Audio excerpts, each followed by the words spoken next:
wanna see the stars.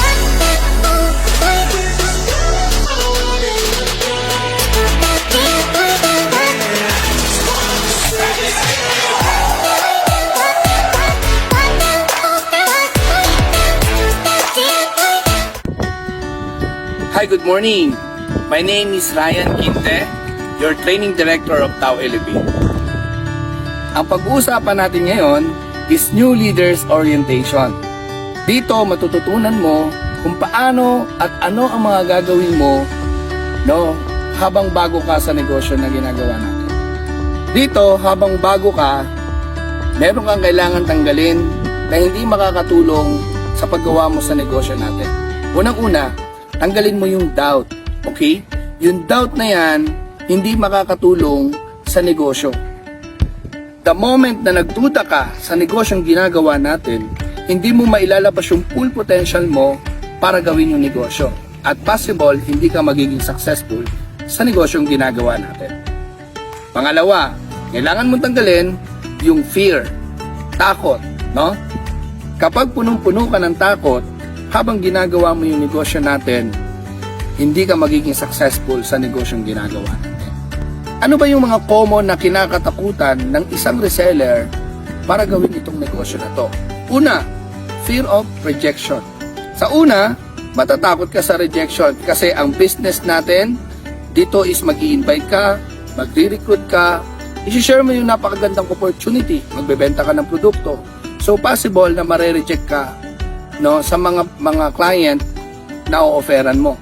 Pero kailangan nating tanggapin na ang business natin is rejection business. Natural na mare-reject ka, Pero hindi lahat ng tao na mai-invite or ma-sharean mo ng opportunity ay aayaw sa negosyo mo. Meron at merong sasali sa iyo. Basta tuloy-tuloy ka lang, sinashare mo yung opportunity, sigurado may sasali rin sa iyo. Pangalawa na kinakatakutan ng mga reseller dito sa negosyo natin is yung fear of failure. Dito, may mga pagkakataon na makakaranas ka ng failure habang ginagawa mo yung negosyo. Pero, lagi mong tatandaan, failure is not the opposite of your success. Failure is part of your success. The more you fail in this business, the more you become successful in this business. Ngayon naman, pag-usapan natin yung ABC to success. Number 1, letter A, attitude. Dito sa negosyong ginagawa natin, napakahalaga po ng attitude. Attitude is more important than skills. Attitude is more important than education. Dito, kahit gaano ka kagaling at kahit gaano pa karami yung natapos mo, kapag sumablay yung attitude mo sa ginagawa nating negosyo, siguradong hindi lalaki yung income at hindi lalaki yung grupo mo dito sa ginagawa natin. Okay? Kailangan i-avoid po natin yung sinasabing acne. Acne attitude. Ano ba yung acne attitude? Alam ko na yan, attitude. The moment na sinasabi mo lagi na alam mo na to, hindi ka na willing matuto, hindi ka na willing aralin yung business, so possible na magiging stagnant ang kaalaman mo. Yung acne attitude, kailangan palitan mo siya ng GLLA, Good Listening and Learning Attitude. Dito, kailangan marunong ka makinig. Kasi sa tuwing nakikinig ka sa mga trainings, sa mga mentoring ng mga uplines mo, dito magkakaroon ka ng learnings na kung saan yun yung magagamit mo para mapalaki mo yung network mo sa negosyong ginagawa natin. At napaka-importante na kailangan tanggalin natin yung pride habang ginagawa natin yung negosyo. Kasi po yung pride, hindi po yan makakatulong sa negosyong ginagawa natin. Possible mag-failure ka dito sa business natin kapag ikaw ay punong-puno ng pride. Sa halip, palitan mo siya ng humility. Maging humble ka. So paano malalaman ang isang reseller ay humble? Unang-una, dapat uma-attend yan ng training. Pangalawa, lahat ng mga natutunan niya dapat ina-apply niya. Pangatlo, dapat willing siyang mag-submit sa mga mentors and uplines niya, sa mga rules ng company at sa mga guidance para maging magaan sa kanya ang negosyo. Letter B, belief. Napakahalaga ng paniniwala habang ginagawa mo yung negosyo. Kung ikaw ay maniniwala sa negosyong ginagawa natin, kailangan 100% na naniniwala ka. Saan ka dapat 100% na naniniwala? Unang-una dapat naniniwala ka ng 100% sa company natin. 100% na naniniwala ka sa produkto. World class ang products natin. Talagang sobrang effective. At talagang hindi ka mapapahiya na i-share ang products ng Tao Elevate. 100% na naniniwala ka dapat sa upline mo o yung sponsor na nag-invite sa'yo at naging anghel ng buhay mo na naging dahilan para makilala mo yung napakagandang opportunity ng Tao Elevate. At syempre maniniwala ka rin ng 100% sa mga downlines mo. Yung mga downlines mo na in-invite mo dito, sinaran mo ng opportunity at nagtiwala sa'yo. Turuan mo sila, bigyan mo sila ng knowledge sa negosyong ginagawa natin. Nang sa gayon, sila ay magkaroon ng napakalaking grupo at maging successful dito sa negosyong ginagawa natin. 100% na dapat naniniwala ka rin sa crossline mo.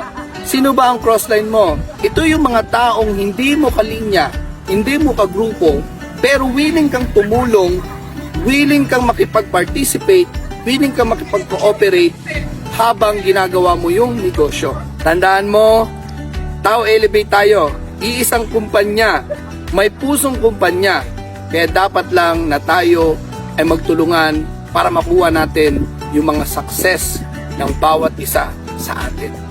At napakahalaga na dapat 100% na maniwala ka sa sarili mo. Kasi walang ibang magtatrabaho na success mo kundi ikaw rin. And lastly, dapat 100% na naniniwala ka sa creator natin. Kasi yung creator natin, yan yung provider, yan yung magbibigay ng siksik, liglig at umaapaw na biyaya galing sa kanya. Letter C, commitment.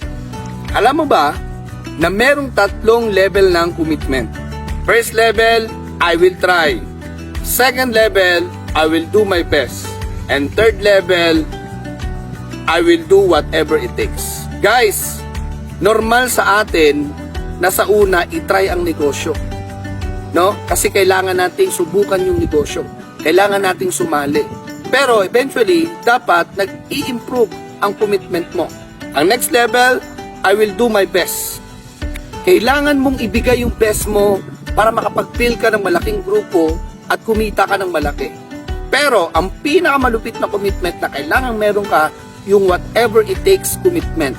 Ito yung commitment na kahit ikaw ay nahihirapan, napupuyat, napapagod, or kahit ano pang pinagdadaanan mo during your journey sa pag-build ng network mo, hindi ka aayaw.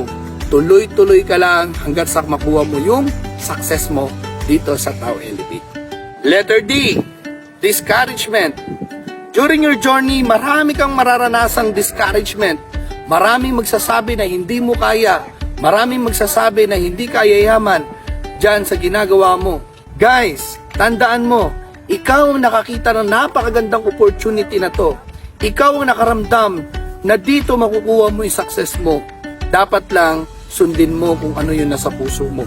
Kasi kung ano yung nasa puso mo at susundin mo yon, yung action na maibibigay mo sa negosyong gagawin natin, huwag mong pakinggan yung mga sasabihin ng ibang tao. Alam mo kung bakit? You deserve a good life. Deserve mong maging successful dito sa Tao Elevate. Letter E, excitement. Napakahalaga ng excitement level mo habang ginagawa mo yung negosyo. Kailangan habang ginagawa mo yung negosyo, ini-enjoy mo to. Dapat minamahal mo yung ginagawa mo.